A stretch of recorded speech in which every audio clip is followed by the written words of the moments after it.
yılandaki Y.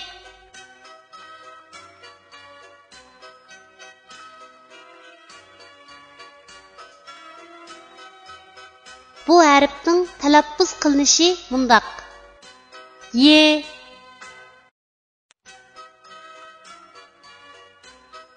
Endi bu harfni o'z ichiga olgan misollarni ko'rib o'tamiz. Y'ning beshidan olinadigan shakli. Misol: yo'lvas.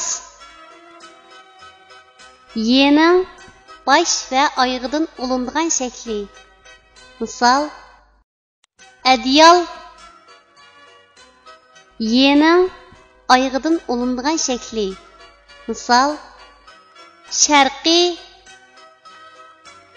Y'ning ayrim shakli.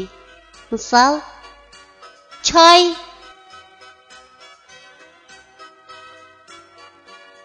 Tuanda biz rasmga birlashtirib, yuqorida o'rganib o'tgan harfning to'g'ri yozilish tartibini mashq qilib o'tamiz. Yo'lvas. Y harfining beshidan ulinib keladigan shaklning yozilish tartibi.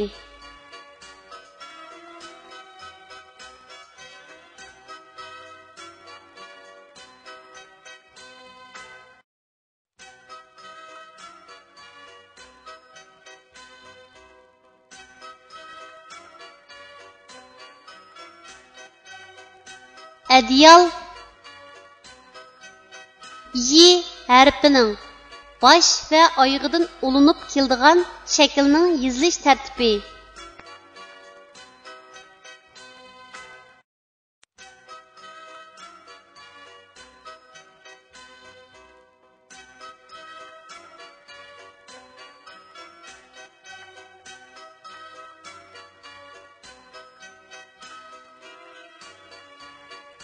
Sharqiy.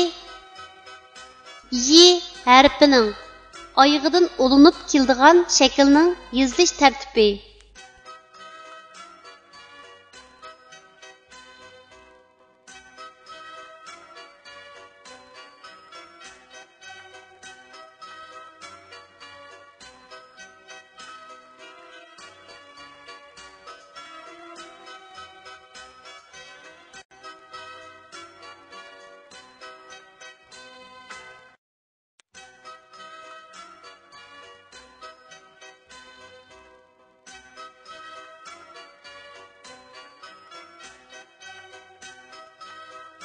Choy. Y harfining ayrim shaklining yozilish tartibi.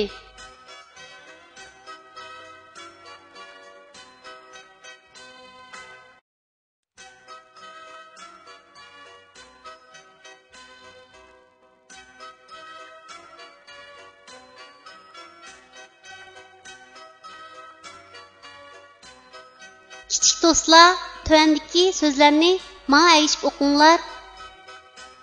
Ay, bay, say, yash, yap, ya, sa, yasa, ya, sha, yasha, ya, zay, yazay, ya, tay, yatay.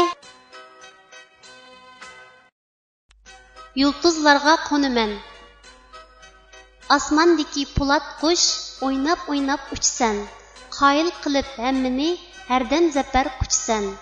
Uzoq yerlar sen bilan bizlar uchun bir qadam. Seni shundoq uchargan qudratlik botir odam. Menmi o'qib cho'ng bo'lib botir lochin bo'laman. Fan texnika qanitim yulduzlarga qo'naman.